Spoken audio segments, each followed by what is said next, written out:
Chapter 5. The Betrothal. The next day the weather was fine.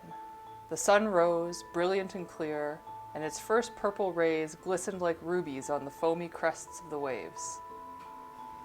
The meal had been set out on the first floor of the same inn, La Réserve, with the terrace of which we had already been acquainted. It was a large room, lit by 5 or 6 windows, above each of which, for some inexplicable reason, was inscribed the name of one of the great towns of France. A gallery, of wood, like the rest of the building, ran the whole length of the room under the windows. Although the meal was due to begin only at noon, this gallery was crowded with impatient onlookers from 11 o'clock in the morning. These were a few chosen sailors from the Pharaon and some of the soldiers who were Dantès' friends. All of them were in their Sunday best, in honor of the engaged couple. The rumor circulating among these expectant guests was that the owners of the Pharaon were to honor its first mate's betrothal feast with their presence, but this would have been to do such a great honor to Dantès that no one had yet dared believe it. However, Danglars, when he arrived with Caderousse, confirmed the news. He had seen Monsieur Morel himself that morning, and Monsieur Morel had said that he would be indeed dining at La Réserve. Indeed, a moment later, Monsieur Morel made his entrance into the room and was saluted by the crew of the Pharaon with a unanimous burst of applause and shouts of hurrah. The owner's presence was seen by them as a confirmation of a rumor, already going about, that Dantès was to be appointed captain, and, since Dantès was much liked on board, the men took this way of thanking the owner because, for once, his choice was concordant with their wishes. Hardly had Monsieur Morel entered than Danglars and Caderousse were, by general agreement, dispatched to find the fiancé, with orders to advise him of the arrival of this important person, whose appearance had caused such a stir, and to tell him to hurry. Danglars and Caderousse set off at full speed, but had hardly gone any distance before they saw the little band approaching, just coming past the powder magazine. It was made up of 4 young women, friends of Mercédès, and Catalans like her, who were accompanying the fiancée while Edmond gave her his arm. Next to her walked old Dantès, and behind him came Fernand with his sour smile. Neither Mercédès nor Edmond could see the smile on Fernand's face. The poor children were so happy that they saw nothing except for one another and the pure, clear sky that showered its blessing on them. Danglars and Caderousse discharged their diplomatic mission and then exchanged a warm and energetic handshake with Edmond and took their places, Danglars next to Fernand and Caderousse beside old Dantès, who was the general center of attention. The old man was wearing his fine coat of fluted taffeta, decorated with large faceted steel buttons. His lanky but vigorous legs were clothed in a splendid pair of spotted leggings that cried out English contraband.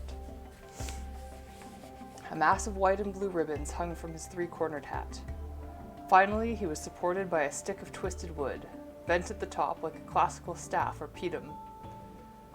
He looked like one of those dandies who used to parade in 1796 in the reopened gardens of the Luxembourg or the Tuileries. And as we said, Caderousse had slipped into step beside him. Caderousse, entirely reconciled with Dantès by the prospect of a good meal, Caderousse, whose mind retained some vague memory of what had happened the previous day, and one's brain on waking in the morning may hold a shadow of the dream that it experienced in sleep. As he came up to Fernand, Danglars searched deep into the disappointed lover's soul. He was walking behind the engaged couple, entirely forgotten by Mercédès, who, with the childlike and endearing egoism of love, had only eyes for her Edmond. Fernand was pale, and then his color would heighten suddenly, only to give way again to a deepening pallor. From time to time he looked towards Marseille, and an involuntary nervous tremor would shake his limbs. He seemed to be expecting, or at least to anticipate the possibility of, some important event. Dantès was dressed simply. Since he belonged to the merchant marine, his clothes were halfway between military uniform and civilian dress. In this habit, his evident good health, set off against the happiness and beauty of his fiancée, was perfect. Mercedes was as lovely as one of those Greek women of Cyprus or Chios, with jet-black eyes and coral lips. She stepped out with frankness and freedom of an Arlesienne or an Andalusian, under the veil or at least beneath the velvet shade She stepped out of the frankness and freedom of an Arlesienne or an Andalusian woman. A city girl might perhaps have tried to conceal her joy under a veil or at least beneath the velvet shade of her eyelids. But Mercedes smiled and looked at all of those around her. And her look and her smile said plainly as she could have in words, "If you are my friends, rejoice with me because I am truly happy." As soon as the couple and those accompanying them were in sight of La Réserve, Monsieur Morel came down and set out to meet them, followed by the sailors and soldiers. He had stayed with them to renew the promise he had made to Dantès himself, and that he would succeed Captain Leclerc. Seeing him approach, Edmond let go of his fiancée's arm, which he placed under Monsieur Morel's. Thus the shipowner and the young woman gave lead by going first up the wooden stairs leading to the room where dinner was served, and the staircase groaned for 5 minutes under the heavy feet of the guests. "Father," Mercedes said, stopping at the middle of the table, "you go on to my right, I pray you, and on my left I shall place the one who has been a brother to me." She spoke with such softness that it struck Fernand to the depth of his soul like a blow from a dagger. His lips paled, and, under the tanned coloring of his masculine features, you could see once more the blood draining bit by bit as it flowed into his heart. Meanwhile, Dantès had done the same. On his right he placed Monsieur Morel, and on his left Danglars. He then signaled to everyone to sit down wherever they wished. Already the guests were passing round the strong-smelling Arles sausage with its brown flesh, crawfish in their dazzling armor, pink-shelled clams, sea urchins looking like chestnuts in their spiny cases, and clovis, whose shellfish and gourmet from the south claim are more than an adequate substitute for oysters of the northern waters. In short, all the delicate hors d'oeuvres that washed up by the waves on these sandy shores, and to which grateful fishermen accord general appellation of les fruits de mer. "Why this silence?" the old man exclaimed, sipping a glass of wine as yellow as topaz, which Père Pamphile in person had set down in front of Mercedes. "Who would imagine that there were 30 people here who ask nothing better than to be merry?" "Ha! A husband is not always merry," said Caderousse. "The fact is," Dantès said, "that I am too happy at this moment to be merry. If that's what you mean, neighbor, you are right. Joy may sometimes produce strange effects and be as oppressive as sorrow." Danglars was watching Fernand, whose impressionable nature absorbed and reflected his every feeling. "Come now," he said, "have you nothing to fear?"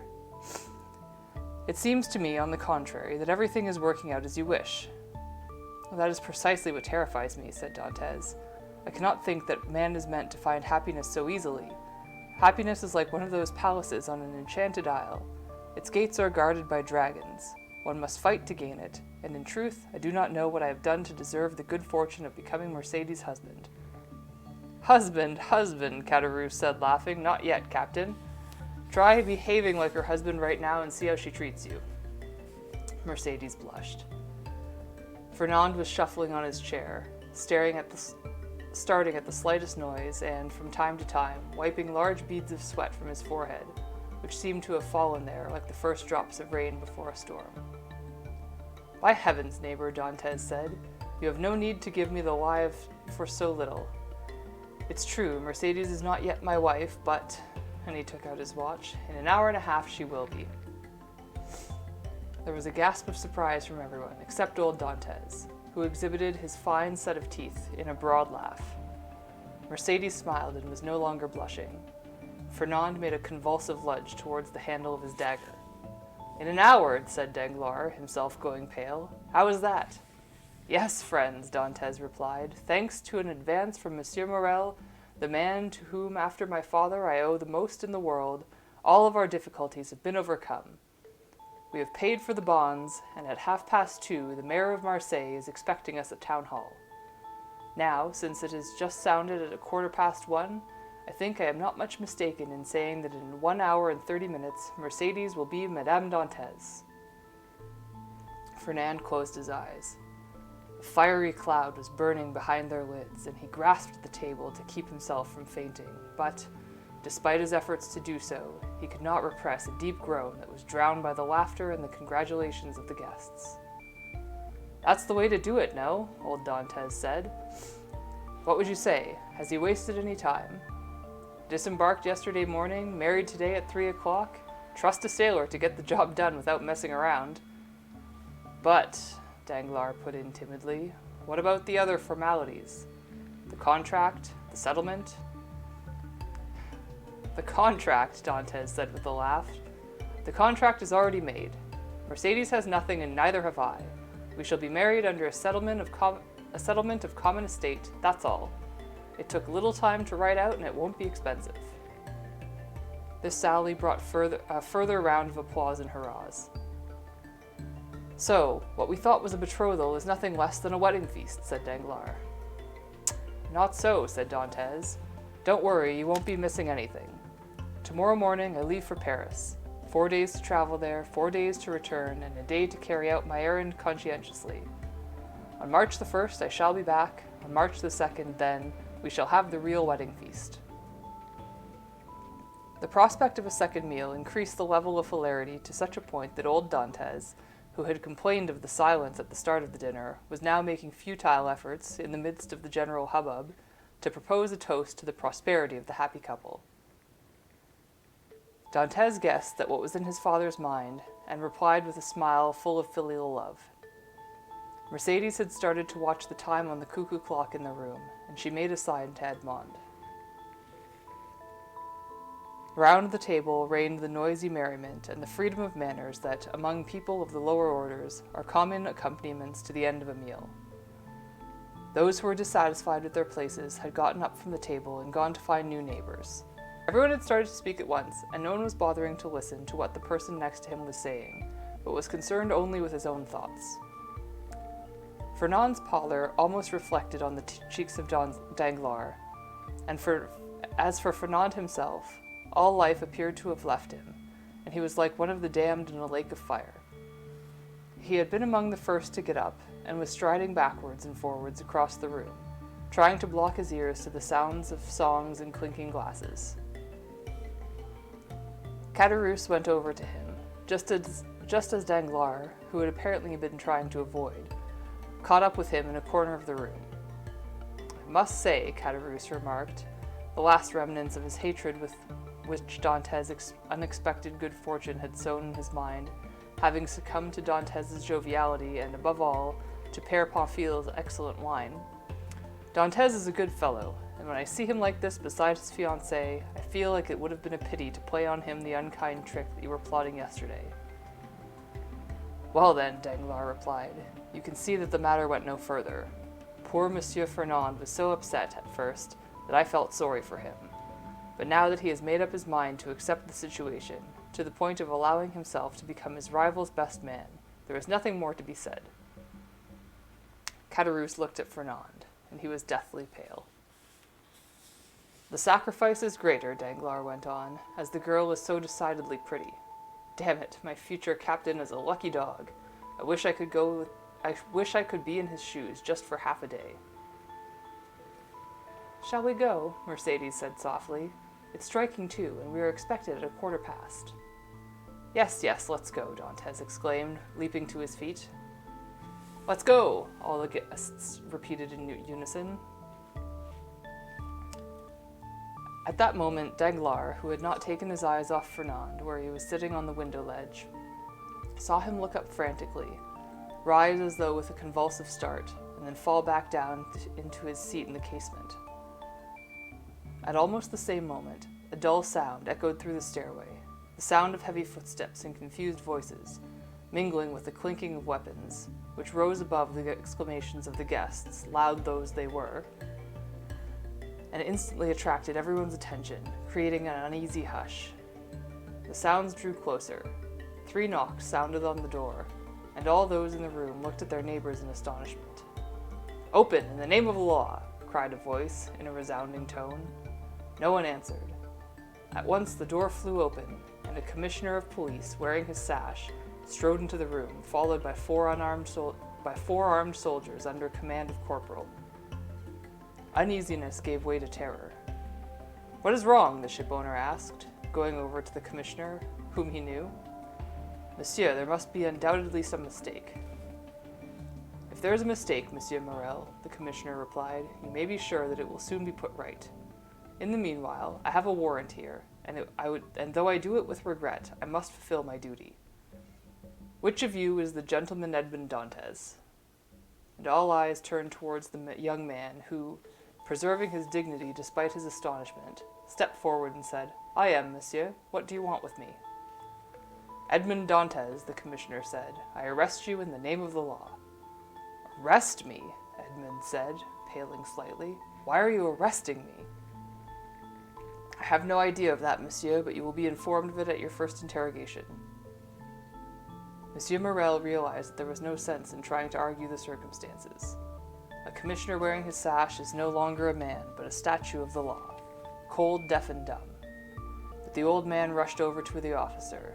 It is impossible in some situations to reason with the heart of a parent. He begged and prayed. Prayers and tears were ineffectual, but his despair was so great that the commissioner was moved by it. "My dear sir," he said, "calm yourself. Perhaps your son had forgotten some formality, to do it with the customs or the health authorities, and as likely as not, he was given them information they require, he will be released." "Well, I never! What does this mean?" Caderousse asked Danglars quizzically, while Danglars feigned surprise. "How can I tell?" he replied. "Like you, I can see what is happening, but I am at a loss to understand it." Caderousse looked around for Fernand, but he had vanished. At that moment, the whole of the previous evening's events flashed before his eyes with terrifying clarity. It was as though the catastrophe that had lifted the veil that drunkenness had cast over his memory on the day before. Oh, he exclaimed hoarsely, "can this be a consequence of the joke you were speaking about yesterday, Danglars? If that is the case, damnation take the perpetrator, for it is a cruel one." "Nothing of the sort," muttered Danglars. "Far from it. You know very well that I tore up the paper." "That you did not," said Caderousse. "You merely threw it into a corner." "Hold your tongue. You were drunk. You saw nothing." "Where is Fernand?" Caderousse asked. "How do I know?" replied Danglars. "About his business, no doubt. But instead of worrying about that, why don't we go and comfort these poor people?" While this conversation was taking place, Dantès had in effect been shaking the hands of all of his friends, with a smile to each, and relinquished himself into captivity, saying, "Stay calm. The mistake will doubtlessly be explained, as it is quite probable that I shall not even go to prison."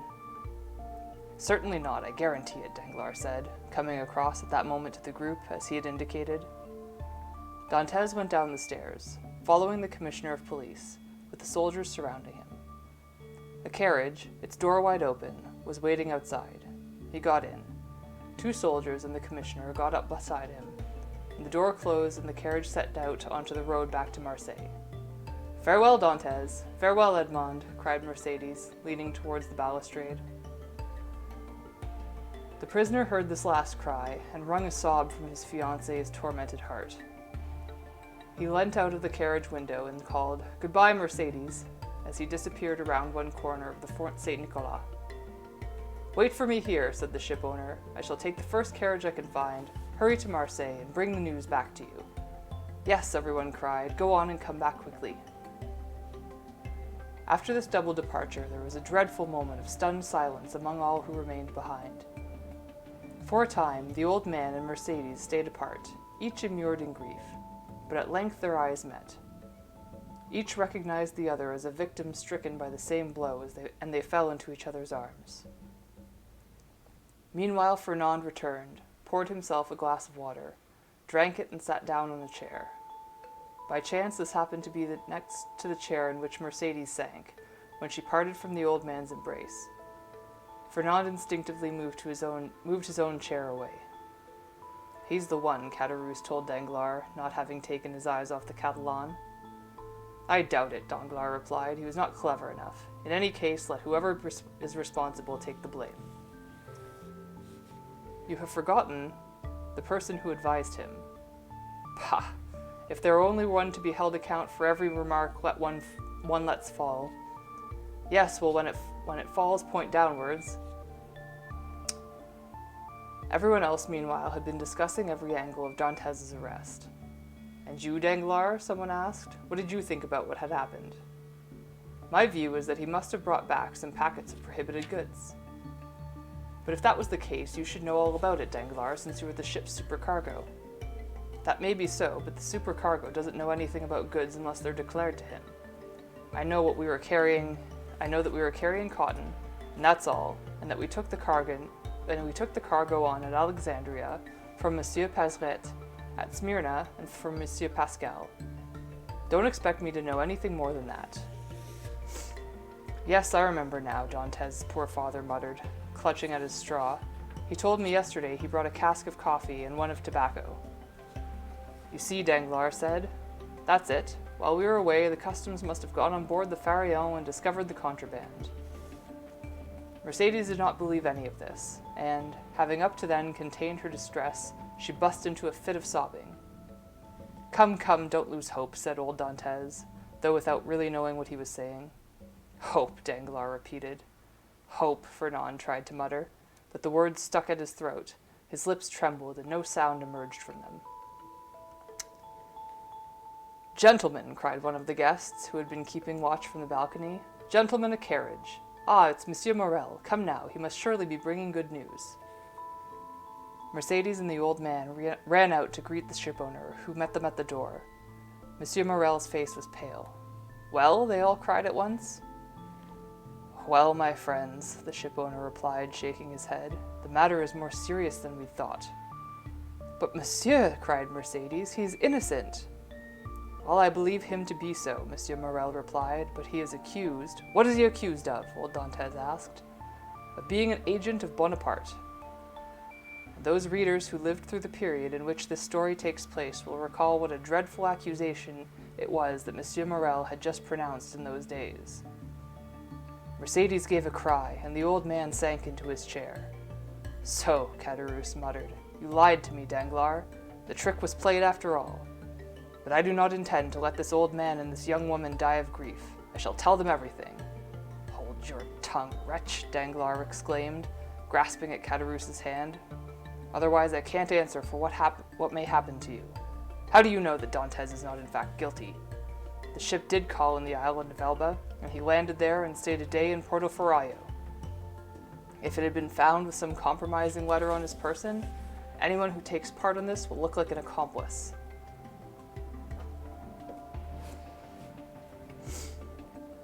Caderousse was rapidly informed of the full strength of his argument by the dictates of self-interest, and he looked at Danglars with the expression deadened by fear and grief.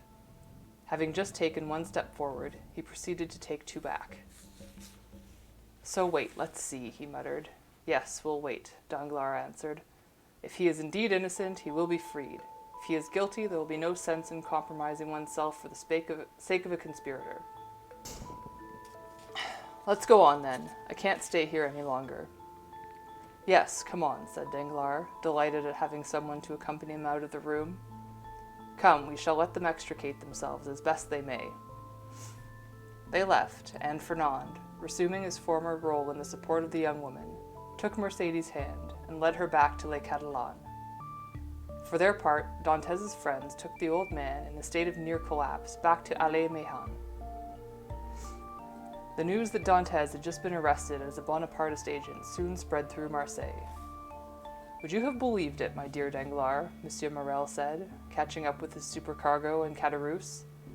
For he was also heading into town as fast as he could, to have some first-hand news of Edmond from the Crown Prosecutor, Monsieur de Villefort, who was a slight acquaintance of his.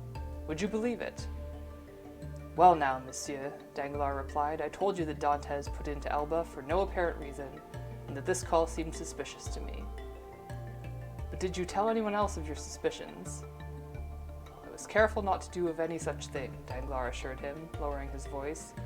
You know very well that, on account of your uncle, Monsieur Policar Morel, who served under you-know-whom, and makes no secret of his feelings, you are suspected of hankering after the old regime. I would have been afraid I might harm Dantes and also yourself. There are some things that a subordinate has a duty to tell the owner, and to keep well hidden from anyone else. Well done, Danglars, well done, you're a good fellow. I had already thought about you, in the event of poor Dantes becoming captain of the Pharaon. How so, monsieur? Well, you see, I did ask Dantes what he thought of you, and if he would have any objection to leaving you in your post. I don't know why, but though I had noticed some coldness between you. And what was his reply? He told me that he did indeed feel that he had some grievance against you, though in circumstance he would not explain, but that anyone who enjoyed the shipowner's confidence also had his own. Hypocrite, muttered Danglars. Poor Dantes, said Caderousse, who is an excellent fellow, and that's a fact. Yes, but meanwhile, Monsieur Morel said, the Pharaon has no captain. Oh, well, we must hope, said Danglars, that since we cannot sail again for 3 months, Dantes will be freed before then. Well, of course, but in the meanwhile... Well, Monsieur Morel, in the meantime I am here, and as you know, I can manage a ship as well as the first ocean-going captain who may come along. It may even benefit you to use me, because when Edmund comes out of prison, you will not have to dismiss anybody. He will quite simply resume his post and I mine. Thank you, Danglars, said the shipowner. That arranges everything. I therefore authorize you to take command and supervise the unloading. Whatever disaster may befall an individual, business must not suffer. Have no fear, monsieur, but we can at least go and visit him. Poor Edmond. I'll let you know as soon as I can, Danglars. I shall try and speak to Monsieur de Villefort and intercede with him on the prisoner's behalf. I know that he is a rabid royalist, but damn it, though he's a royalist and the crown prosecutor, he is also a man, and not, I believe, a wicked one. No, said Danglars, though I have heard it said that he is ambitious, which is much the same. Well, we shall find out, said Monsieur Morel with a sigh. Go on board and I'll join you there. He left the two friends, to make his way onward to the court of law. You see how things are turning out, Danglars said to Caderousse. Do you still want to go and speak for Dantes? No, indeed not. But it is dreadful that a trick should have such dire consequences. Pah, who played the trick? Not you or I. Though you know very well that I threw the paper into a corner, and even though I thought I had torn it up. No, Caderousse insisted. As far as that goes, I am certain. I can see it in the corner of the arbor, screwed up into a ball, and I wish it were still in the place where I saw it. What do you expect? Fernand must have picked it up, copied it, or had it copied. Perhaps he did not even take that trouble, which means, good Lord, suppose he sent my own letter. Luckily, I disguised my handwriting. But did you know that Dantes was a conspirator? Did I know? I knew nothing at all. As I told you, I was making a joke, that's all. It seems that, like Harlequin, I spoke a true word in jest. No matter, said Caderousse. I'd give a great deal for this not to have happened, or at least not to be involved in it. You wait and see, Danglars. It will bring us misfortune. If it brings misfortune, it will be to the guilty party, and the real responsibility lies with Fernand, not with us. What ill do you suppose could befall us? All we have to do is keep quiet and not breathe a word of this, and the storm will blow over without striking us. Amen, said Caderousse, waving goodbye to Danglars, and making his way towards the Allée de Melhan, shaking his head and muttering to himself, as people are inclined to do when they have a good deal on their minds. Good, Danglars exclaimed. Everything is working out as I expected. I am now the captain pro tem, and, if only that idiot Caderousse can keep his mouth shut, captain for good. So, the only other eventuality is that the law may release Dantes. Ah well, he added, with a smile, the law is the law, and I am happy to put myself in her hands. Upon which he leapt into a boat, and gave the boatman the order to row him out. Chapter 6. The Deputy Crown Prosecutor. That same day, at the same time, in the Rue de Grande Cour, opposite the Fontaine des Méduses, a betrothal feast was also being celebrated, in in one of those old buildings in the aristocratic style of the architect Puget. However, instead of the participants in this other scene being common people, sailors and soldiers, they belonged to the cream of Marseillais society. They were former magistrates who had resigned their appointments under the usurper, veteran officers who had left our army to serve under the Condé, and the young men brought up by families which were still uncertain about their security, despite the 4 or 5 substitutes that had been hired for them out of hatred for the man whom 5 years of exile were to make a martyr and 15 years of restoration a god. They were dining, and the conversation flowed back and forth, fired by every passion. Those passions of the time that were still more terrible, ardent and bitter in the South, where, for 5 centuries, religious quarrels had seconded political ones. The emperor, king of the island of Elba, after having been ruler of a part of the world, exercising sovereignty over a population of 500 or 600 souls, when he had once heard the cry, "Long live Napoleon," from 120 million subjects, in 10 different languages, was treated here as a man lost forever to France and to the throne.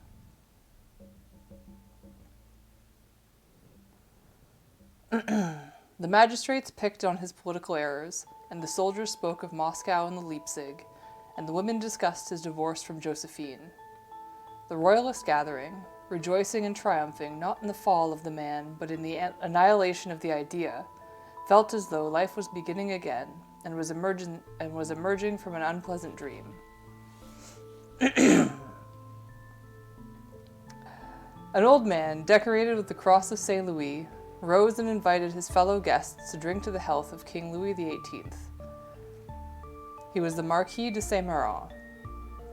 At this toast, recalling both the exile of Hartwell and the king who had brought peace to France, there was a loud murmur. Glasses were raised in the English manner, and the women unpinned their bouquets and strewed them across the tablecloth. There was something almost poetical in their fervor. "If they were here, they would be obliged to assent," said the Marquis de Saint-Méran, a dry-eyed, thin-lipped woman with a bearing that was aristocratic and still elegant despite her 50 years. "If they were here, all those revolutionaries who drove us out, and whom we, in turn, are leaving alone to conspire at their ease in our old chateau, which they brought for a crust of bread during the Terror, they would be obliged to assent and acknowledge that the true dedication was on our side, since we adhered to a crumbling monarchy, while they, on the contrary, hailed to the rising sun and made their fortune from it, while they were losing theirs.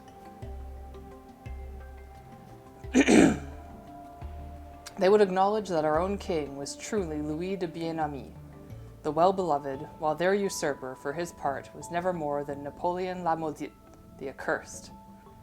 Don't you agree, de Villefort?" "What was that, Madame la Marquise?" "Excuse me, I was not following the conversation." Come, let these children be, Marquise," said the old man who had proposed the toast. "They are to be married, and, naturally enough, have other things to discuss beside politics." "I beg your pardon, mother," said a lovely woman with blonde hair and eyes of velvet, bathed in limpid pools. "I shall give you back Monsieur de Villefort, whose attention I had claimed for a moment. Monsieur de Villefort, my mother is speaking to you." "I am waiting to answer Madame's question," said Monsieur de Villefort, "if she will be so good as to repeat it, because I did not catch it the first time." "Ah, you are forgiven, Renée," said the Marquise with a tender smile, and it was surprising to see radiating from those dry features. But the heart of a woman is such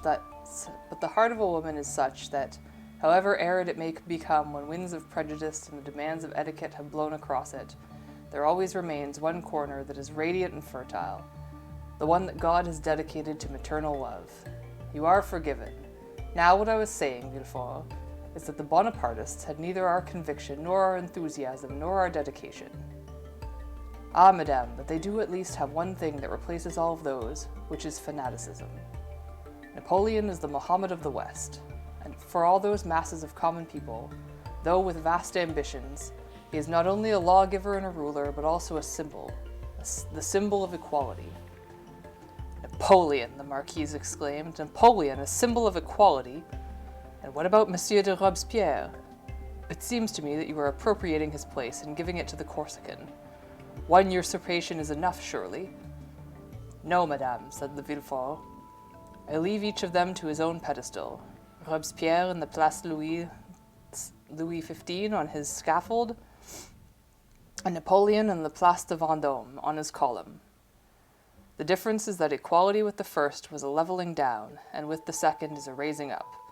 One of them lowered kings to the levels of the guillotine, while the others lifted the people to the level of the throne, which does not mean," Villefort added, laughing, "that they were not both vile revolutionaries, or that the 9th Thermidor and the 14th April 1814 are not two fortunate dates in the history of France, and equally worthy to be celebrated by all friends of the order of the monarchy.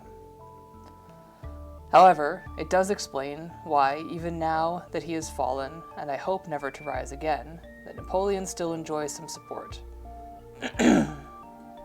"What do you expect, Marquise? Even Cromwell, who was not half the man that Napoleon used to be, had his followers." "Do you realize that there is a strong whiff of revolution in what you are saying, Villefort?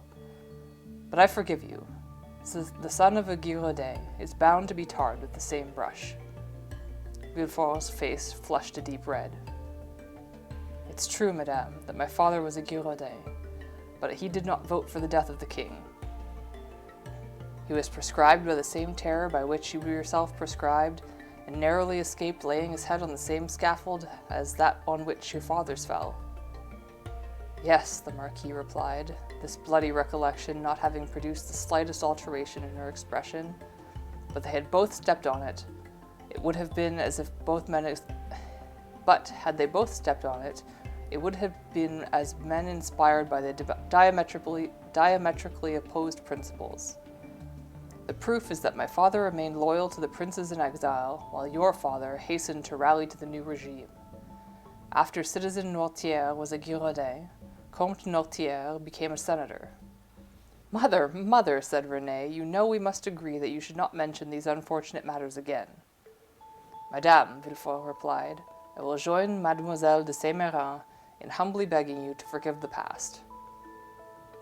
What is the sense in recriminations about things over which the will of God itself is powerless? God can change the future. He cannot alter even an instant of the past. As for us, all we can do, since we are unable to repudiate it, is to draw a veil across it. Well, for my part, I have cut myself off, not only from my father's opinions, but also from his name. My father was, and perhaps still is, a Bonapartist named Noirtier, and I am a royalist, and I am called de Villefort. Let the last remnants of the revolutionary sap perish in the old stem, and see the younger shoot, madame, in which grows far away from the trunk, though it is unable, I might say almost unwilling, to break with it altogether." "Bravo, Villefort," said the Marquise. "Bravo, well said. I, too, have always urged that the Marquis forget the past. But always in vain. I hope that you will be more successful." Yes, that is very well," the Marquise replied. "Let us forget the past. I ask nothing better. But let Villefort at least be unyielding to the future. Remember, Villefort, we have answered for you to His Majesty, and, on our insistence, His Majesty was willing to forget, just as," she offered him her hand, "as I am, at your request. However, should any conspirator fall into your hands, remember that all eyes will be fixed upon you, the more so since it is known that you belong to a family which might perhaps have had dealings with such conspirators." "Alas, madame," Villefort exclaimed, "my office, and most of all, the times in which we live, require me to be harsh. I shall be so. I have already had some political cases to deal with, and, in that respect, I have shown my mettle. Unfortunately, we are not finished yet." "You think so?" asked the Marquise. "I fear not. Napoleon is very close to France, on the island of Elba, and his presence is almost within sight of our coast sustains the hopes of his supporter. Marseille is full of officers on half-pay who daily seek quarrels with the royalists on some trivial pretext. This leads to duels among the upper classes and murders among the common people." "Yes," said the Comte de Salvieux, an old friend of Madame Saint-Méran and chamberlain to Comte d'Artois. Yes, but as you know, he's being moved away by the Holy Alliance. We heard speak of this as we were leaving Paris, said Monsieur de Saint-Méran. Where is he being sent? To Saint Helena. Saint Helena? What is that? Asked the Marquise. An island lying 2,000 leagues from here, on the far side of the equator, the Comte replied. About time. As Villefort says, it's a fine folly to leave such a man between Corsica, where he was born, and Naples, where his brother-in-law is still king, overlooking Italy, the country that wanted to offer as a kingdom to his son. Unfortunately, said Villefort, there are the treaties of 1814, and Napoleon cannot be touched without breaching them. Why, then, they shall be breached, said Monsieur de Salvieux. Was he himself so scrupulous when it came to shooting the poor Duc d'Enghien? Yes, the Marquise said, it is agreed. The Holy Alliance will cleanse Europe of the Napoleon, and Villefort will cleanse Marseille of his supporters. Either the king reigns or he does not. If he does, his government must be strong and its agents unyielding, and that is how we shall prevent wrongdoing. Unfortunately, madame, Villefort said, smiling, a deputy prosecutor to the crown always arrives on the scene when the wrong has been done. Then it is up to him to repair it. To which I again reply, madame, that we do not repair wrongs, but we avenge them, and that is all. Ah, Monsieur de Villefort, said a pretty young thing, the daughter of the Comte de Salvieux and a friend of Mademoiselle de Saint-Méran, do please try and have a fine trial while we are in Marseille. I have never been to a court of assize, and I am told it is most interesting. Most interesting indeed, mademoiselle, since it is a veritable drama and not an invented tragedy. Real sorrows in the place of ones that are merely feigned. The man that you see there, instead of returning home once the curtain is lowered to dine with his family and to go peacefully to bed before starting the next day, is taken to prison, there to meet his executioner. You may well understand that, for most people who do not wish to experience strong sensations, no spectacle can equal it. Don't worry, mademoiselle. If the opportunity arises, I shall present it to you. He makes us shudder, yet he is laughing, said Renée, going pale. What do you think? It is a duel. I have already 5 or 6 times asked for the death penalty against those accused of political crimes, or others. Well, who can tell how many daggers there are at this very moment being sharpened in the shadows, or are already pointed at me? Heavens, Renée exclaimed, feeling increasingly faint. Are you really serious, Monsieur de Villefort? I could not be more serious, mademoiselle, said the young magistrate with a smile. And the situation can only get worse with these fine trials that the young lady requires to satisfy her curiosity, and with which I require to satisfy my ambition. Do you imagine that all these soldiers of Napoleon's, who are accustomed to walk blindly in the direction of an enemy, pause to think before firing a shot or marching forward with fixed bayonets? And in that case, will they hesitate to kill a man whom they consider their personal foe, any more than they would kill a Russian or an Austrian or a Hungarian, whom they have never set eyes on? In any case, you understand, this is as it should be, because without it there would be no excuse for my profession. As for me, when I see a bright spark of hatred shining in the eyes of an accused man, I feel encouraged. I rejoice, since it is no longer a trial, but a duel. I go for him, and he riposts. I press harder, and the fight ends, like all fights, in victory or defeat. That is what advocacy means. That is the risk run by eloquence. If a defendant were to smile at me after my speech, he would make me feel that I had spoken poorly, that what I had said was bland, inadequate, and lacking in vigor. Imagine the feeling of pride a crown prosecutor experiences when he is convinced of the defendant's guilt and sees the guilty man go pale and bend under the weight of the evidence and a blast of his oratory. The head is lowered, and it will fall. Renée gave a little cry. That's oratory for you, said one of the guests. There's the man we need in times like these, said another. And in your last case, a third remarked, you were magnificent, my dear Villefort. You know, the man who murdered his father? Well, you literally killed him before the executioner had laid a hand on him. Ah, if it's a matter of parricide, Renée said, then I'm not bothered. But there is no torture bad enough for such men. But those unfortunate political prisoners. They are even worse, Rene, for the king is the father of the nation. So wishing to overthrow or kill the king is the same as wanting to kill the father of 32 million men. Ah, but even so, Monsieur de Villefort, said Rene, will you promise me to be indulgent towards those I commend to you? Have no fear, said Villefort with his most charming smile. We shall prepare my speeches together. My dearest, said the Marquise, you look after your little birds, your spaniels, and your ribbons, and let your fiancé get on with his work. Nowadays the sword has been put aside, and the gown is supreme. There was a wise Latin tag to that effect. Sedent arma togae, Villefort said with a bow. I did not dare attempt it in Latin, the Marquise replied. I think I should rather you were a physician, Rene went on. The exterminating angel may be an angel, but he has always terrified me. My sweet, Villefort muttered, enfolding her in a loving glance. Daughter, the Marquis said, Monsieur de Villefort will be the moral and political physician of our region. Believe me, that is a fine part to play, which will serve to obliterate the memory of the one played by his father, added the incorrigible Marquise.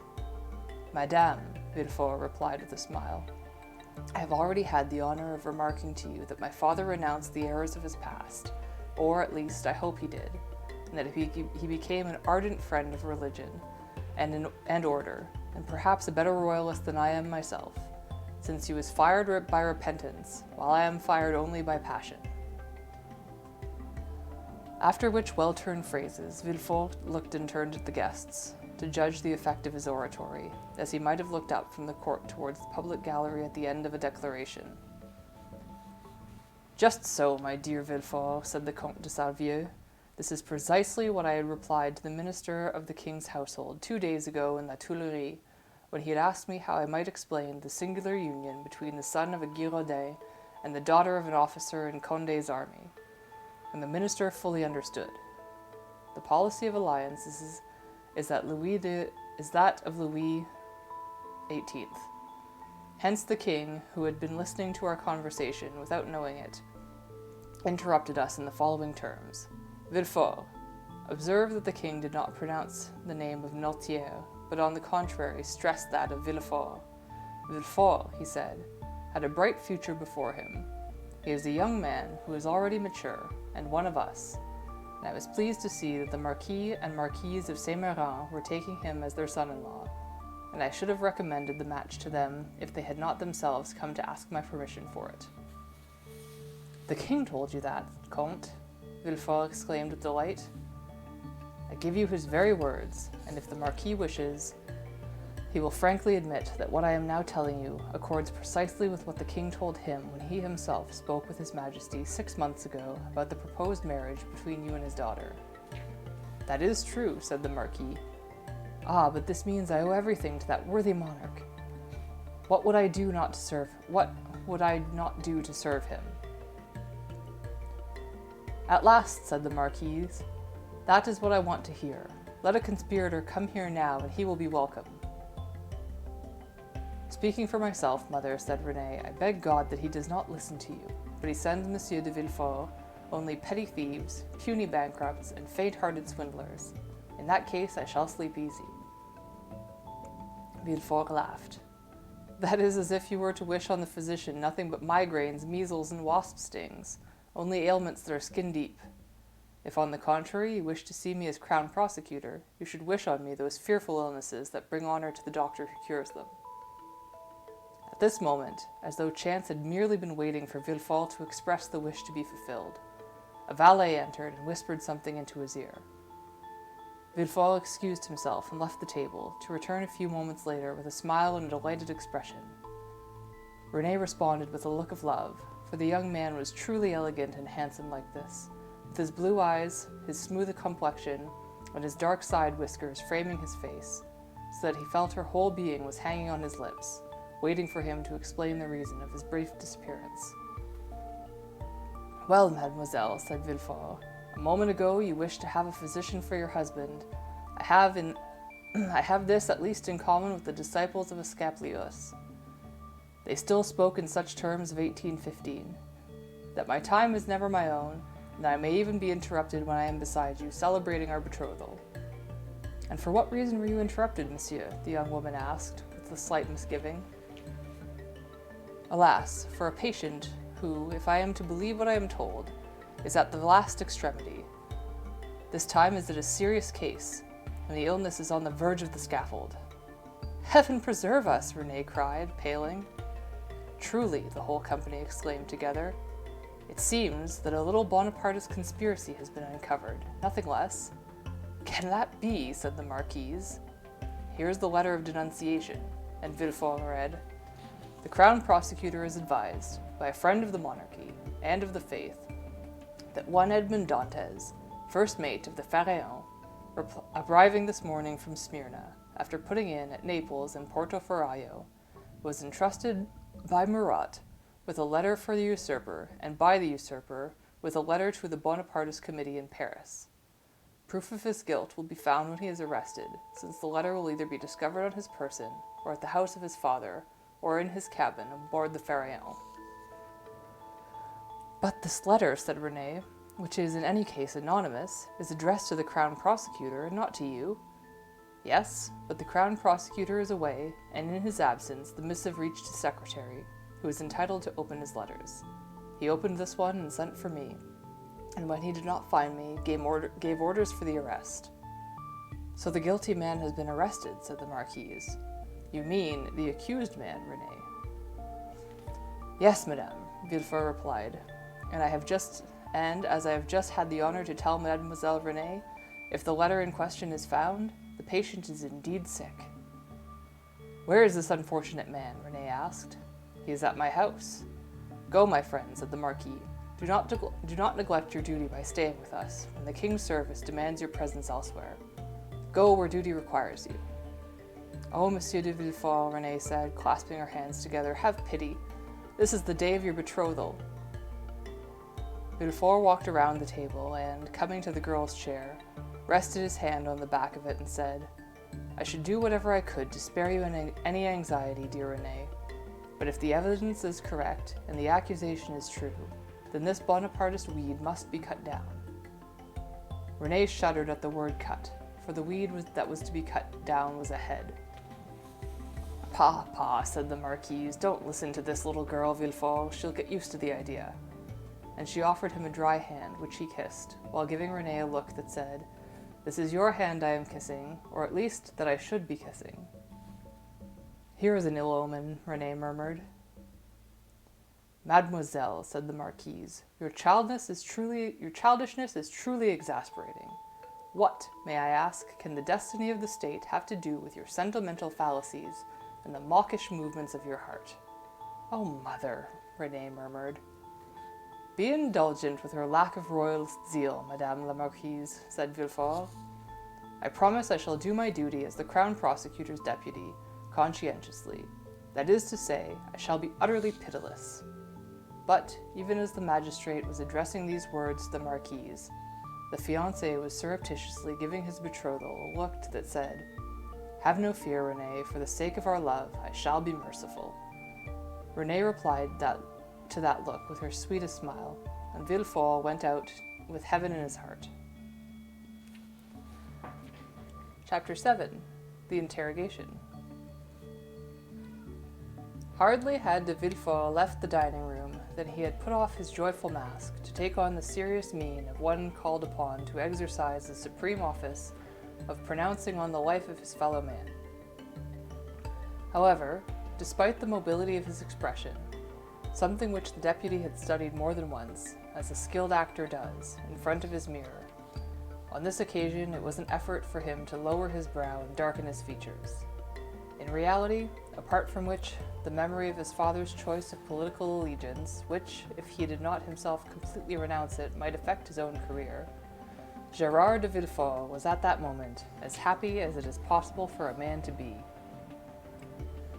At the age of 26, already wealthy in his own right, he had held a high office in the legal profession, and he was to marry a beautiful young woman whom he loved, not with passion, but reasonably, as a deputy crown prosecutor may love.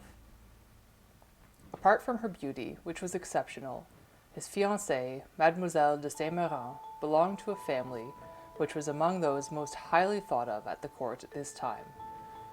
And, besides the influence of her mother and father, whom, having no other children, could reserve it entirely for their son-in-law, she was, in addition, bringing her husband a dowry of 50,000 écus, which, thanks to her expectations, that dreadful word invented by marriage brokers, might one day be increased by a legacy of 500,000. Hence the addition of all of these elements amounted for de Villefort to a dazzling sum of felicity, to such an extent that he thought he was seeing sunspots when he turned the eyes of his soul for any length of time on the contemplation of his inner life.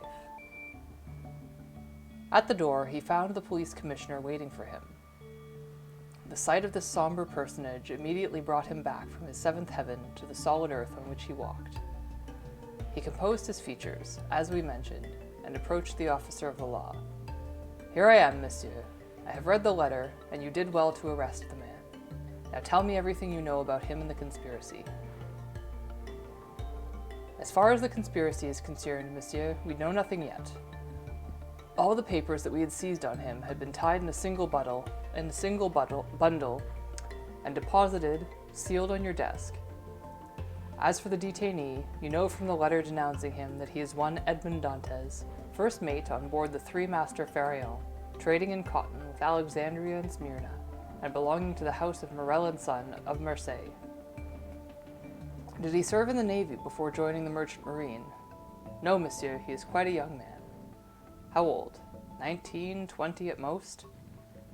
At this moment, as Villefort was going down the Grande Rue and had reached the corner of the Rue de Conseil, a man, who had seemed to be waiting for him, came over.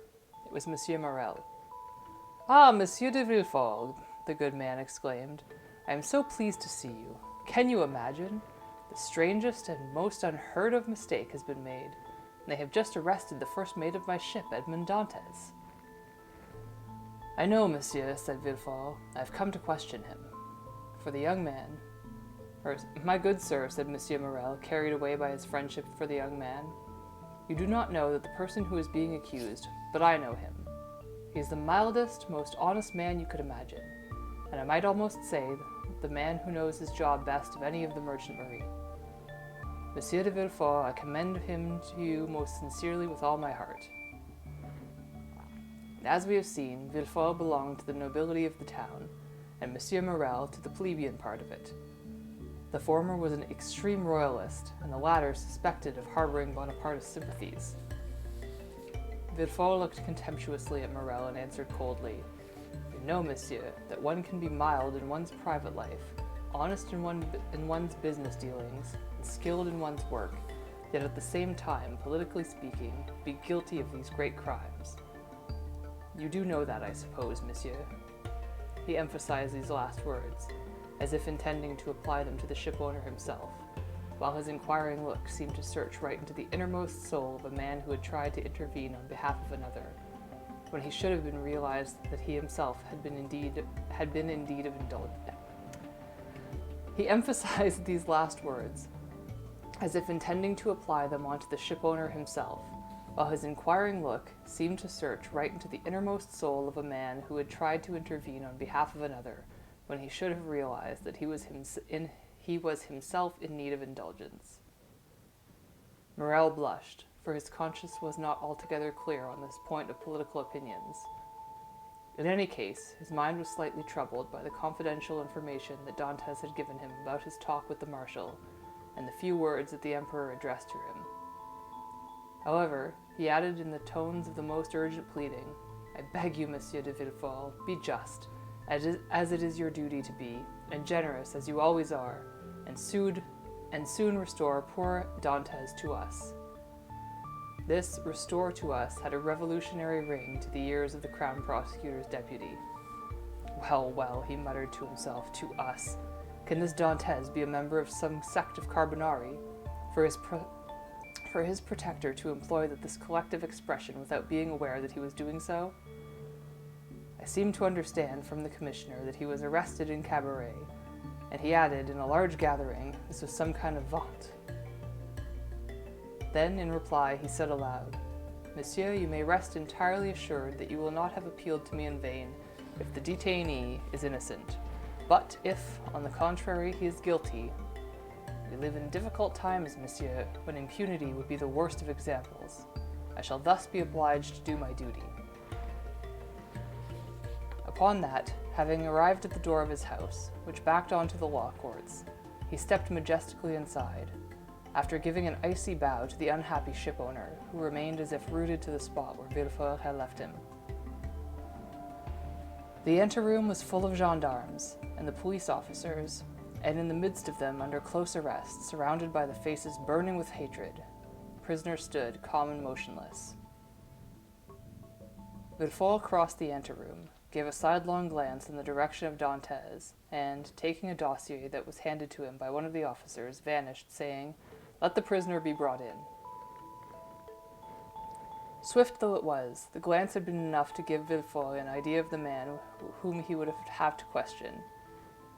He had recognized intelligence in that broad forehead, courage in that firm eye and the knitted brow, and candor in those full lips, half parted to reveal 2 rows of teeth as white as ivory.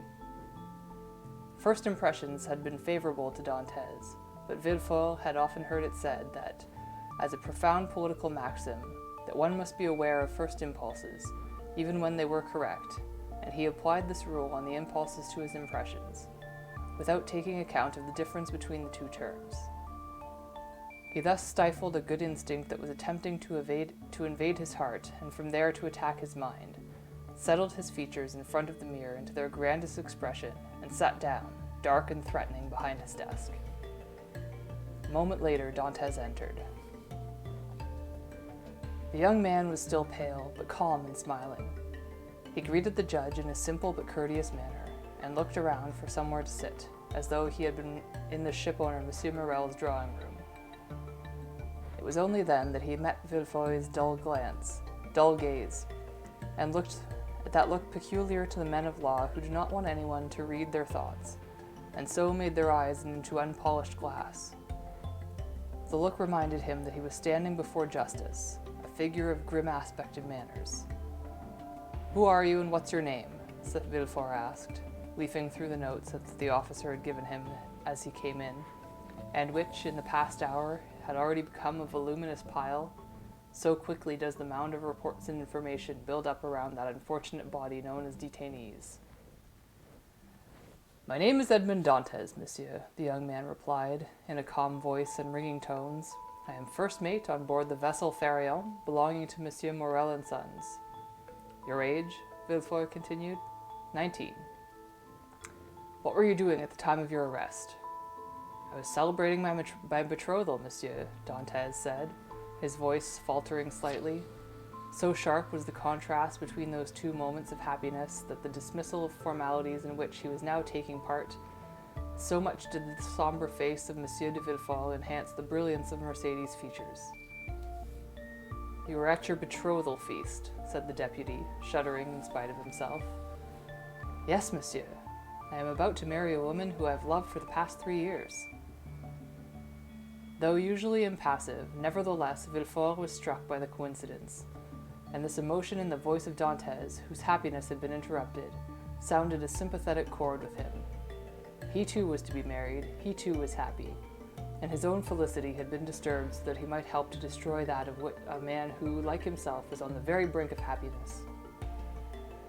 This philosophical analogy, he thought, would cause a great stir when he returned to Monsieur de Saint-Méran's salon, and, while Dantès waited for his next question, he was already mentally ordering the antithesis around which orators construct those sentences designed to elicit applause, but which sometimes produce the illusion of true eloquence. When he had worked out his little interior discourse, Villefort smiled at the effect of it and returned to Dantès. "Continue, monsieur." "How do you wish me to continue?" "In such a way as to enlighten justice." "Let justice tell on me which points it wishes to be enlightened, and I shall tell it all I know. However," he added, smiling in his turn, "I must warn you that I know very little." "Did you serve under the usurper?" "I was about to be enrolled in the navy when he fell." Your political opinions are reported to be extreme, said Villefort, who had not heard a word about this, but was not adverse to putting the question in the form of an accusation. My political opinions, monsieur? Alas, I am almost ashamed to admit it, but I had never thought on what you might call an opinion. I'm barely 19, as I had the honor to tell you. I know nothing, and I am not destined to play in any public role. The little that I am and shall be, if I gain the position to which I aspire, I owe to Monsieur Morel. So all my opinions, I should not say political, but private opinions, are confined to 3 feelings. I love my father, I respect Monsieur Morel, and I adore Mercedes. That, monsieur, is all I can tell justice. You see that there is little to interest it there. While Dantès was speaking, Villefort examined his face, at once so mild and frank, and he recalled the words of Renée, who, without knowing the prisoner, had begged indulgence for him. The deputy had already had some acquaintance with crime and with criminals, and so every word that Dantès spoke, he saw proof of his innocence.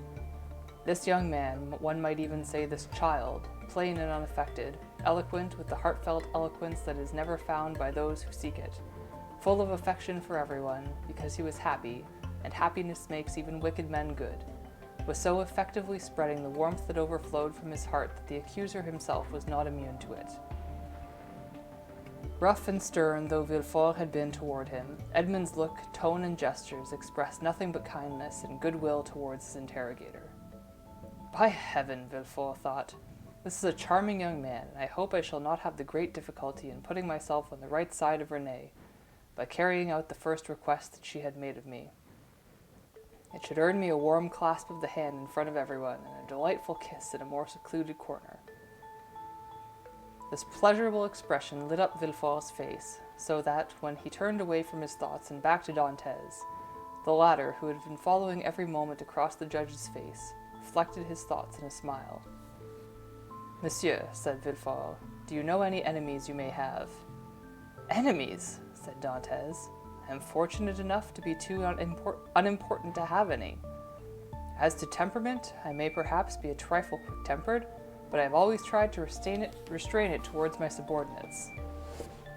I may have 10 or a dozen sailors under my orders. Let them be questioned, monsieur, and they will tell you that they like and respect me, not as a father, as I am too young for that, but as an elder brother.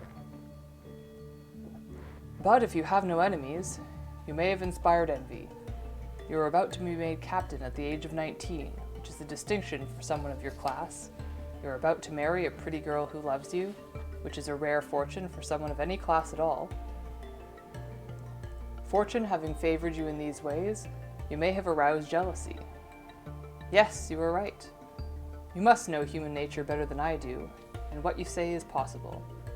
But I confess that these envious men were to be among my friends. I should rather not know who they are, so as not to be obliged to hate them. You are wrong, monsieur. One must see clearly how one stands, and as far as possible. And frankly, you seem to me such a worthy young man that in your case I am going to depart from the normal procedure and help you to throw light on this by showing you the denunciation that has led to you being brought here. This is the accusing letter. Do you recognize the handwriting? Villefort took the letter from his pocket and offered it to Dantès, who examined it. His face clouded and said, No, monsieur, I do not recognize this handwriting. It is disguised, yet it has an appearance of sincerity. In any case, the writing is of an educated hand. He looked at Villefort with gratitude. I am happy to find myself dealing with a man such as you, because my rival is indeed a true enemy. From the flash that passed through the young man's eyes as he spoke these words, Villefort was able to perceive how much violent energy was hidden beneath his mild exterior. Come then, said the deputy prosecutor, answer my questions honestly, not as an accused man to his judge, but as one wrongly accused might answer to another who had his interests at heart. How much truth is there in this anonymous accusation? And Villefort threw the letter, which Dantès had just given back to him, on the desk with a gesture of distaste. Everything and nothing, monsieur, that's the absolute truth. On my honor as a sailor, on my love for Mercedes, and on my father's life. Carry on, Villefort said, adding under his breath, If Renée could see me, I hope she would be pleased and no longer call me an executioner. When we left Naples, Captain Leclerc fell ill of a brain fever, as we had no doctor on board ship, and because of his haste to reach Elba, he did not want to drop anchor at any point along the coast. His illness worsened until, after 3 days, realizing that he was dying, he called to see me. "My dear Dantes," he said, "swear on your honor to do what I ask you. This is a matter of the highest importance." And I swore to do as he asked. "Very well. As second in command, my responsibility for the vessel will fall on you after my death. So I wish you to take command, set course for Elba, disembark at Porto Ferraio, ask for the marshal, and give him this letter. It may be that you will be given another letter and be told to carry out some mission.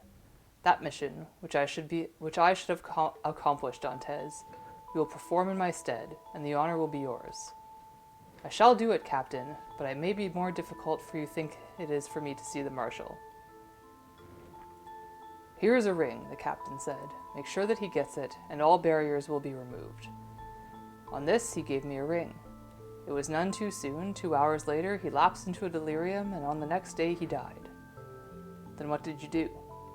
"What I had to do, monsieur, and what anyone would have done in my place. In all events, a dying man's wishes are sacred, but to a sailor the wishes of a superior officer are the orders which must be carried out.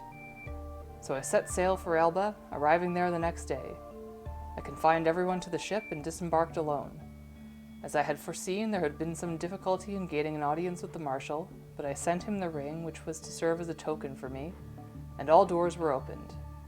He received me, questioned me on the circumstances of poor Leclerc's last hours, and, as the captain had predicted, gave me a letter which he told me to take in person to Paris. I promised to do so, since these were my captain's final wishes. I made land and quickly settled everything that needed to be done on board. Then I went to see my fiancée, who was more lovely and more loving than ever. Thanks to Monsieur Morel, we were able to circumvent all formalities of the church, and at last, as I told you, monsieur, I was celebrating my betrothal. I was to be married in an hour and expected to leave for Paris tomorrow, when I was arrested, on the basis of the denunciation that you seem to despise as much as I do." Yes, Villefort muttered. "I am convinced by your story, and if you are guilty, it is only of an imprudence. If that is even excused by your captain's orders. Let me have the letter that was entrusted to you on Elba. Give me your word that you will appear first at the summons, and you can rejoin your friends."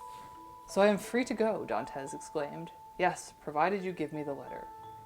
It must be in front of you, monsieur, because it was taken with my other papers, some of which I recognize in that bundle." "Wait," the lawyer said to Dantes, who was picking up his hat and his gloves. To whom was it addressed?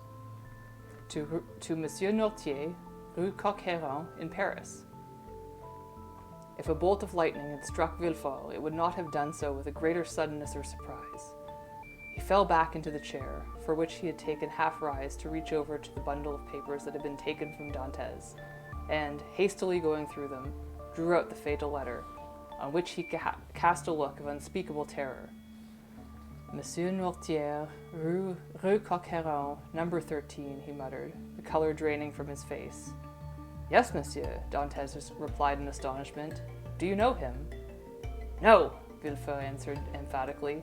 "A faithful servant of the king does not know any conspirators." "Is this a matter of conspiracy, then?" Dantes asked, starting to feel greater anxiety than before, having just thought that he might be free. "In any event, monsieur, as I had told you, I had no idea what was in dispatch that I carried." "Perhaps not," Villefort said grimly, "but you did know the name of the person to whom it was addressed." "In order for me to give it to him myself, monsieur, I had to know his name." "And you have not shown anyone this letter?" Villefort asked, reading and growing paler as he read. "To no one, monsieur, on my honor." "Nobody knows that you were the bearer of a letter from Elba addressed to Monsieur Nortier?" "Nobody, monsieur, except for the person who gave it to me." "That is one too many, even so," Villefort muttered, his brow clouding as he read towards the end. His pale lips and trembling hands and burning eyes excited the most painful anxiety in Dantes's mind. After reading, Villefort put his head in his hands and stayed for an instant overcome. "Heavens, monsieur, what is it?" Dantes asked fearfully. Villefort did not reply, but remained like that for a short time. and then he looked up, with pale and troubled features, as he read the letter once more. "You say that you have no idea what is in this letter?" he asked. "I repeat on my honor, monsieur," said Dantès, "that I do not know. But for goodness sake, what is wrong with you?" "You must be feeling unwell. Would you like me to ring? Would you like me to call someone?" "Certainly not," Villefort said, rising abruptly. "Don't move or don't say a word. I'm the one who gives orders here, not you." "Monsieur," Dantès said, hurt, "I want to help you, that's all." "I don't need any help. I felt dizzy for a moment, nothing more. Look to yourself, not to me. Answer me." Dantès was expecting this request to be followed by further questioning, but none came. Villefort slumped in his chair and passed an icy hand across a brow dripping with sweat, and began for the third time to read the letter. Oh, if he does know what's in this letter, he thought, and if he should learn that Noirtier is Villefort's father, I am lost utterly. And from time to time he glanced at Edmond, as if this look might pierce the invisible barrier that holds secrets in the hearts so that they do not pass the lips. "Ah, let there be no further doubt," he exclaimed suddenly. "But in heaven's name, monsieur," the unfortunate man cried, if your doubts are on my score, if you suspect me, then question me. I am ready to answer you." Villefort made a violent effort to control himself and said, in a voice that he tried to keep firm, "Monsieur, your interrogation has brought up the most serious charges against you, so I am no longer able, as I first hoped, to set you free immediately. Before I can take that step, I must consult the examining magistrates. Meanwhile, you see how I have treated you." "Oh yes, monsieur," Dantès exclaimed, "and I thank you, because you have been more of a friend to me than a judge. Well, I must keep you prisoner a little while longer, but for as short a time as I can. The main charge against you is the existence of this letter, and you see—" Villefort went to the fireplace and threw the letter in the fire, and waited until it was reduced to ashes. "And you see, I have destroyed it." "Monsieur," Dantès exclaimed, "you are more than justice, you are goodness itself." "But listen to me," Villefort continued. "After seeing me do that, you realize that you can trust me, don't you?" "Order me, monsieur, and I shall obey you." "No," Villefort said, coming across to the young man. "No, I shall not give you any orders. You understand, I shall give you some advice. Do so, and I shall follow it as though it were an order. I'm going to keep you until the evening here, at the Palais de Justice. Someone else may come and question you. Tell him everything you told me, but don't say a word about the letter." "I promise not to, monsieur." It seemed as though Villefort was begging at the prisoner who was reassuring his judge. "You understand," he went on, looking towards the ashes which still retained the shape of the paper. "Now that the letter has been destroyed, only you and I know that it ever existed. You will never see it again, so deny if anyone mentions it to you. Deny it boldly and you shall be saved." "Have no fear, monsieur, I shall deny it," Dantès said. "Good, good," Villefort exclaimed, reaching for the bell-pull. And then he stopped as he was about to ring and said, "Was that the only letter you had?" "The only one." "Swear to me." Dantès held out his hand and said, "I swear." Villefort rang, and the commissioner came in at once. Villefort went up to the officer and whispered a few words in his ears. The commissioner answered with a nod. "Follow this gentleman," Villefort said to Dantès. Dantès bowed and gave Villefort a look of gratitude and went out. No sooner had the door shut behind him than the strength drained out of Villefort's body, and he fell, almost unconscious, into the chair. Then, after a moment, he muttered, "Oh, my lord, on what slender threads do life and fortune hang! If the crown prosecutor had been in Marseille, or if the examining magistrate had been called in my place, I should have been lost. That paper, that accursed piece of paper, would have plunged me into the abyss. Father, will you always be an obstacle to my happiness in this world, and shall I always have to contend with your past?" Then, suddenly, it seems as though a light had unexpectedly passed through his mind and lit up his face. A smile rose to his still clenched lips, with a distraught look, became a stare in his mind, and appeared to concentrate on a single idea. "That's it," he said. "This letter, which should have destroyed me, might perhaps make my fortune. Come, Villefort, to work!" And after making sure that the prisoner was no longer in the anteroom, the deputy prosecutor also went out and began to make way briskly towards his fiancée's house. Chapter 8. The Château d'If. Crossing the antechamber, the commissioner of police gestured to the two gendarmes, who took up the positions on either side of Dantès. A door leading from the chambers of the crown prosecutor to the law courts was open, and they went along one of those long dark corridors that inspire a shudder in all who enter them, even when they have no cause to fear. Just as Villefort's chambers gave access to the Palais de Justice, so the Palais de Justice gave access to the prison, a somber pile overlooked by the bell tower of Les Écules, which rises opposite and examines with curiosity from every gaping aperture. After several twists and turns in the corridor down which they went, Dantès saw a door with an iron wicket opened before him. The police commissioner knocked onto it with a little hammer, and 3 blows sounded to Dantès as though they were being struck against his heart. The door opened, and 2 gendarmes gently pushed the prisoner forward, for he still hung back. Dantès crossed the awful threshold to the door closed noisily behind him. He now breathed a different atmosphere, where the air was heavy and sulphurous.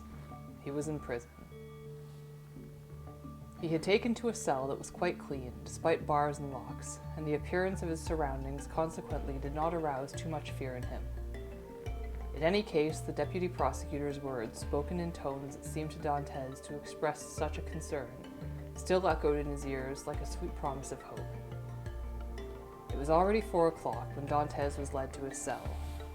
As we have already mentioned, it was March the 1st, so the prisoner would soon again be in darkness.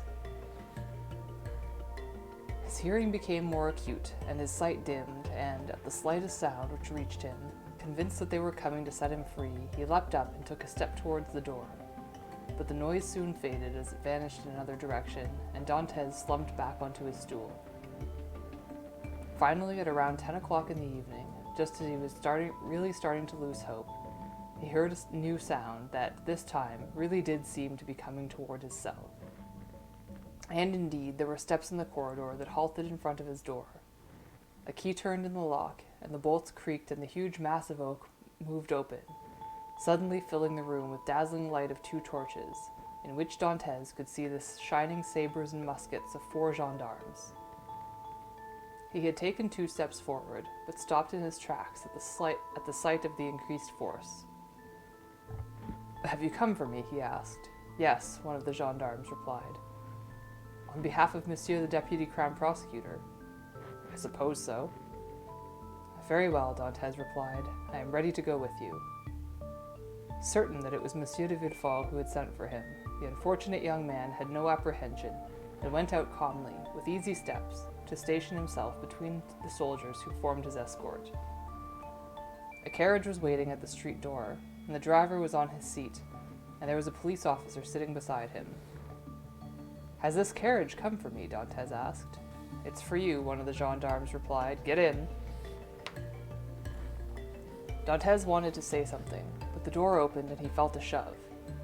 He had neither the opportunity to resist or the intention of doing so. At once he found himself seated inside the carriage between 2 gendarmes, while the 2 others took on their place on the bench, and at the front of the heavy vehicle began to move forward with a sinister rumble. The prisoner looked at the windows, which were barred. He merely exchanged one prison for another, with the difference that this one was moving and taking him to some unknown destination. However, through the bars which were so closely set that a hand could barely pass between them, Dantès could observe that they were proceeding down the Rue Cassière, then Rue Saint-Laurent, then Rue Temeraire, leading towards the port. Soon, though through his own bars and those of the monument beside which they had stopped, he saw the bright lights of the detention barracks. The carriage stopped. The police officers got down and went across to the guard room. A dozen soldiers emerged and formed ranks. Dantès could see their rifles shining in the reflection from the dockside lamps. Can it be for me, he wondered, that they are deploying all of these men? The officer unlocked the door, and in doing so answered his question without speaking a word, for Dantès could see that a path had opened before him between the 2 lines of soldiers, leading down the quayside. The two gendarmes who were sitting on the front bench got out first, then he himself was taken out, followed by the two who had been sitting beside him. They set off towards a dinghy that a boatman of the customs was holding against the quay by a chain. The soldiers watched Dantes go past with a look of dumb curiosity. In an instant he was placed in the stern of a boat, still between four gendarmes, while the officer stood in the bow.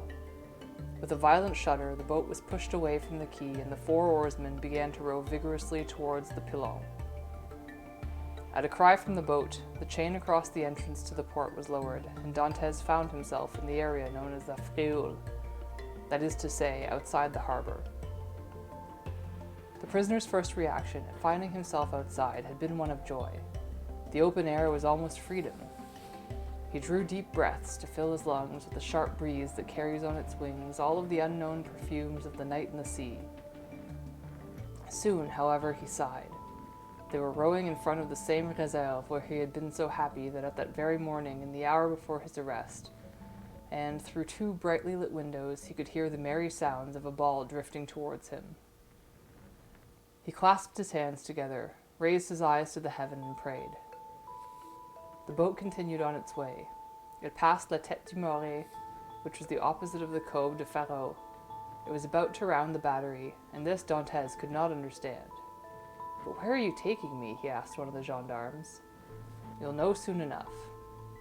"But even so, we are not allowed to tell you anything."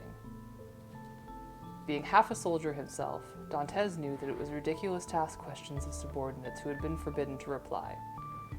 So he kept silent. However, the strangest ideas crowded through his brain. Since they could not go far in a boat of this size, and there was no ship at anchor in the direction towards which they were heading, he thought they must be going to put him ashore on some distant part of the coast and tell him he was free. He was not bound, and no attempt could be made to handcuff him. It seemed like a good sign. In any case, had not the deputy prosecutor told him that, provided he did not mention the dread name of Nortière, he had nothing to fear? Had not Villefort, in his very presence, destroyed the dangerous letter which was the only proof they had against him? So he waited, silent and deep in thought, trying to penetrate the blackness of the night with his sailor's eyes, accustomed to the darkness and familiar with space. On their right, they had left behind the Île Ratonneau, with its lighthouse, and, almost following the lines of the coast, they had arrived opposite the Bay of the Catalans. Here the prisoner looked to a still greater intensity. Here Mercedes lived, and he felt at every instant that he could see the vague and ill-defined shape of a woman on the dark shore. Was it possible that Mercedes had been warned by some presentiment that her lover was going by, only 300 yards away?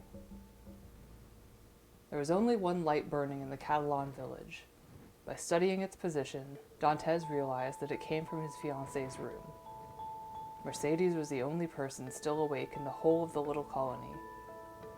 If the young man were to shout loudly, his fiancée might hear him, but a false feeling of shame prevented him. What would these men who were watching him say if he cried out like a madman? So he stayed silent, staring at the light. Meanwhile, the boat continued on his way, but the prisoner was not thinking about the boat, he was thinking about Mercedes. The light disappeared behind a small hill. Dantes turned around and noticed that they were making for the open sea.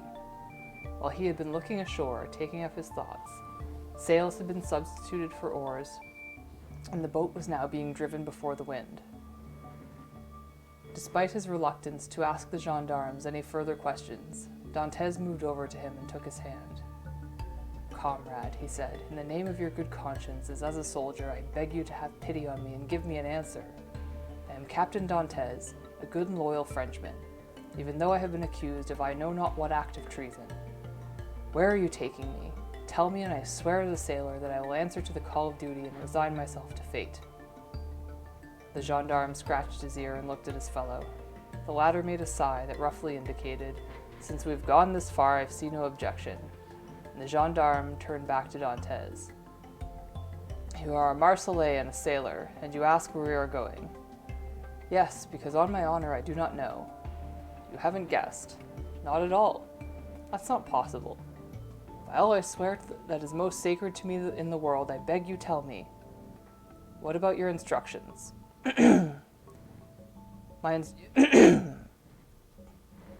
Excuse me. Your instructions do not forbid you to inform me of something that I shall know in 10 minutes, or half an hour, or perhaps in an hour. Yet between now and then you can spare me the centuries of uncertainty. I ask this of you as though you were my friend. Look, I'm not trying to resist or escape. In any case, it would be impossible. Where are we going? Unless you are blindfolded or you've never been outside of the port of Marseille, then you must surely guess where we are going. No. But look around you. Dantes got up and naturally turned his eyes towards the point on which the boat appeared to be heading. Some 200 yards in front of them loomed the sheer black rock from which, like a flinty excrescence, rises the Chateau d'If. To Dantes, who had not been thinking about it at all, the sudden appearance of this strange shape, the prison shrouded in such deep terror, this fortress for which 3 centuries had nourished Marseille with its gloomy legends, had the same effect as the spectacle on the scaffold of a condemned man. "My God," he cried, "the Chateau d'If! Why are we going there?" The gendarme smiled. "You can't be taking me to incarcerate me there," Dantes continued. "The Chateau d'If is a state prison meant only for major political criminals. I haven't committed any crime. Are there examining magistrates or any sort of judges in the Chateau d'If?" "As far as I know, only a governor, jailers, and a garrison, and solid walls. Come now, my friend, don't be so surprised, or I'll think you're showing me gratitude for my indulgence by making fun of me." Dantes grasped the gendarme's arms with a crushing force. "Are you telling me, then, that I'm being taken to the Chateau d'If to be imprisoned there?" "It seems like it," said the gendarme. "But in any case, my friend, it won't do any good to grip my hand so tightly." "Without any further inquiry or formalities?" the young man asked. "The formalities have gone through and the inquiry made." "Like that, despite Monsieur de Villefort's promise?" "I don't know what Monsieur de Villefort promised you," said the gendarme. "All I know is that we're going to the Chateau d'If. Hey there, what are you doing? Hold on, give me a hand here." And with a movement as swift as lightning, though not swift enough, even so, to escape the gendarme's practiced eyes, Dantes tried to leap overboard, but he was held back just as his feet left the planks of the boat, onto which he fell, screaming furiously. "Fine, the gendarme exclaimed, kneeling on his chest. "Fine. That's how you keep your word as a sailor? Still waters run deep. Well now, my good friend, make a single movement, just one, and I'll put a shot in your head. I disobeyed my first instruction, but I guarantee you that I shall not disobey my second." He gave every indication of his intent to carry out the threat, lowering his musket until Dantes could feel the barrel pressing against his temple. For an instant he considered making the forbidden movement, and so putting a violent end to the misfortune that had swooped down suddenly and seized him in its vulture's grasp. But, precisely because the misfortune was so unexpected, Dantes felt that it could not be long-lasting. Then he remembered Monsieur de Villefort's promises, and finally it must be admitted that the death by the bilge of an open boat at the hands of a gendarme struck him as ugly and grim. So he fell back on the planks of the vessel with a cry of rage, gnawing at his fists in fury.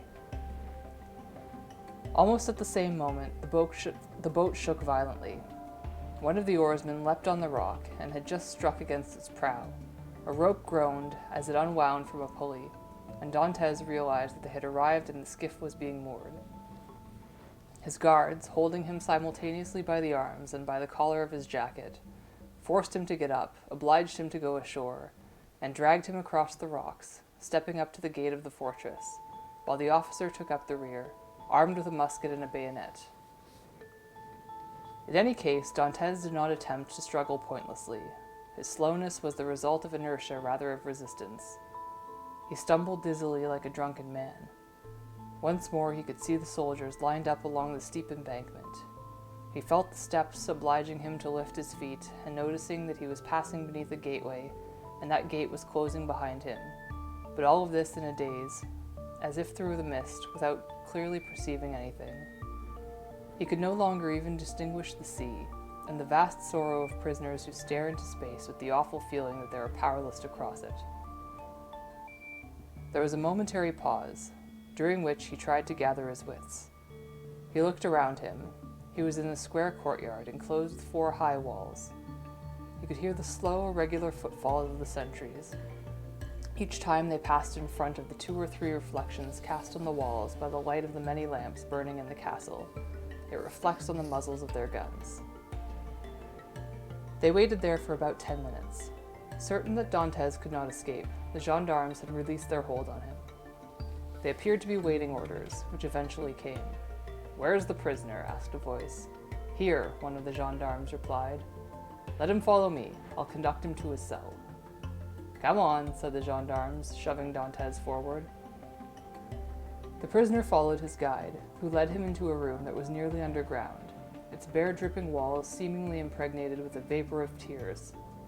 A species of lamp, on a wooden spool, its wick drowning in a fetid oil, lit the shining walls of the appalling abode, and showed Dantes his guide, a sort of subordinate jailer, poorly dressed and coarsely featured. "Here is your room for tonight," he said. "It is late, and the governor has gone to bed. Tomorrow, when he wakes up, I can examine his instructions concerning you, and he may move you elsewhere. Meanwhile, here's some bread. You have water in that jar and straw over in the corner. That's all a prisoner can want. Good night to you." Before Dantes could open his mouth to reply, let alone see where the jailer was putting his bread or the place where the jar stood, and look over to the corner where the straw was waiting to make him a bed, the jailer had taken the lamp and, shutting the door, denied the prisoner even the dim light that had shown him, as though in a flash of lightning, the streaming walls of his prison. So he found himself alone in the silence and darkness, as black and noiseless as the icy cold of the vaults, which he could feel pressing down on his feverish brow. When the first rays of dawn started to bring a little light into his den, the jailer returned with orders to leave the prisoner where he was. Dantes had not moved. An iron hand seemed to have nailed him to the very spot where he had stopped the night before. Only his deep-set eyes were now hidden behind the swelling caused by the moisture of his tears. He was motionless, staring at the floor. He had spent the whole night this way, standing and not sleeping for an instant.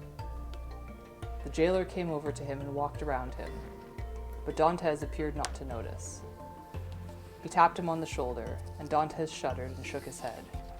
"You haven't slept?" asked the jailer. "I don't know," Dantes replied. The jailer looked at him in astonishment. "Aren't you hungry?" "I don't know," Dantes replied again. "Do you want anything?" "I want to see the governor." The jailer shrugged his shoulders and went out. Dantes looked after him, stretched his hands towards the half-open door, and it was closed again. At this his chest seemed to be torn apart by a profound sob. The tears that filled it burst like 2 streams, and he fell down, pressed his face to the ground, and prayed for a long time, mentally going through the whole of his past life and wondering what crime he had committed in so brief a span that it could merit such cruel punishment. So the day was spent. He hardly ate more than a few mouthfuls of bread and drank a few drops of water.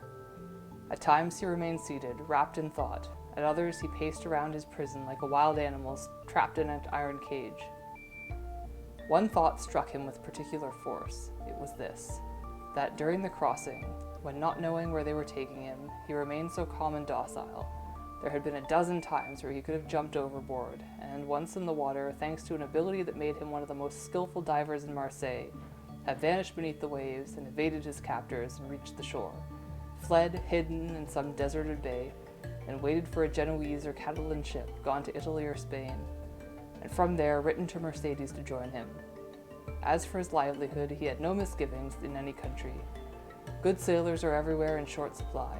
He spoke Italian like a Tuscan and Spanish like a son of the old Castile. He could have lived in freedom, happy with Mercedes and with his father, because his father would come to join them. Yet he was here, a prisoner, shut up in his impregnable fortress in the Chateau d'If, not knowing what had become of his father or what would become of Mercedes, and all because he had trusted Villefort's word. Dantes thought that he had gone mad, and he rolled in the fury of the fresh straw that his jailer had brought him. The following day at the same hour, the jailer came in. "Well," he asked, "are you in a more reasonable frame of mind than yesterday?" Dantes did not answer. Come now, put yourself together. Is there anything you need that I can get you? Tell me. I want to speak to the governor. Pah, the jailer said impatiently. I already told you that's impossible. Why is it impossible? Because, under the prison regulations, a prisoner is not allowed to make that request. And what is allowed here? Dantes asked. Better food if you pay, walks, and sometimes books. I have no need of books, I have no desire to walk, and my food suits me well. There is only one thing I want, which is to see the governor. If you get on my nerves by repeating the same thing over and over, said the jailer, I shall stop bringing you any food at all. Well then, Dantes said, if you do not bring me anything to eat, I shall starve. The tone of Dantes' voice said that he had showed the jailer that his prisoner would be happy to die, and, as every prisoner, when all is said and done, repents the roughly 10 sous a day for his jailer, the man considered the loss that he would suffer from Dantes' death, and continued in a milder vein. Listen, what you want is impossible, so don't ask for it again. It is unheard of for the governor to come into the cell at a prisoner's request. But behave well, and you will be allowed to exercise. And one day, while you are in the exercise yard, the governor may go by, and then you can talk to him. It is his business whether he wishes to reply. But how long, Dantes asked, am I likely to wait before this occurs? Who knows, a month, 3 months, 6, perhaps a year? That's too long, said Dantes. I want to see him at once. Oh, don't get obsessed by one single thing that is impossible to obtain, otherwise in a fortnight you'll be mad. Do you think so? Quite mad. That's always how madness begins. We have an example right here. It was because he kept on offering 1,000,000 francs to the governor if he would set him free, and that the abbé who occupied his cell before you went off with his head. How long is it since he left the cell? 2 years. And he was freed? No, put in a dungeon. Listen, Dantes said, I am not an abbé, nor am I mad. Perhaps I shall become so, but alas for the moment, I have my wits. I want to make another suggestion to you. What? I won't offer you 1,000,000, because I could not give it to you, but if you want, I shall offer you 100 écus, so that next time you cross to Marseille, you will go to the Catalans and give a letter to a young woman called Mercedes. Not even a letter, just a couple of lines. If I were to carry 2 lines and I was caught, I should lose my job, which is worth 1,000 livres a year, without food and bonuses.